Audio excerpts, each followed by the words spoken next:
സെക്രട്ടേറിയറ്റിന് മുന്നിലെ അനധികൃത ഫ്ലക്സ് ബോർഡിൽ കടുത്ത നിലപാടുമായി ഹൈക്കോടതി. പ്രത്യേക സംഘത്തെ അന്വേഷണത്തിന് നിയോഗിക്കാൻ സംസ്ഥാന പോലീസ് മേധാവിക്ക് ജസ്റ്റിസ് ദേവൻ രാമചന്ദ്രൻ നിർദ്ദേശം നൽകി.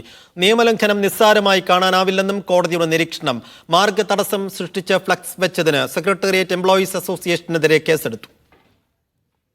അഹമ്മദ് മുജ്തബ വിശദാംശങ്ങൾ നൽകും. മുജ്തബ, വിവരങ്ങളെന്താണ്?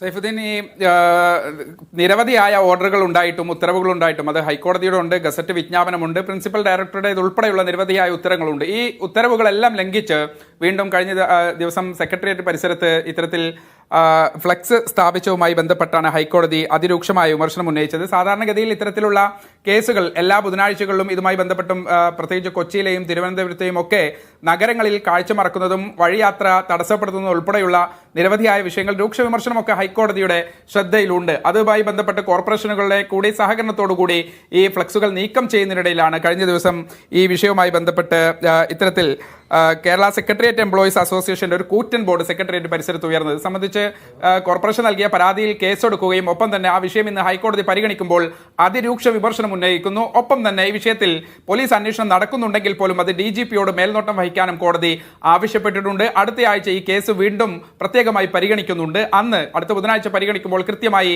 പോലീസിന്റെ ഒരു വിശദീകരണം നൽകണം. കോർപ്പറേഷനും കോടതി ഒരു വിശദീകരണം നൽകാൻ ആവശ്യപ്പെട്ടിട്ടുണ്ട്. പ്രത്യേകിച്ച് ഈ നീക്കം ചെയ്യുന്നതുമായി ബന്ധപ്പെട്ട് ഏതൊക്കെ തരത്തിലുള്ള ചെലവ് വന്നു എന്നതുൾപ്പെടെയുള്ള കാര്യങ്ങൾ കൂടി വിശദീകരിക്കാനാണ് ജസ്റ്റിസ് ദേവൻ രാമചന്ദ്രന്റെ നിർദ്ദേശം. സൈഫുദ്ദീൻ. അഹമ്മദ് മുജ്തബ, കൊച്ചിയിൽ നിന്ന്.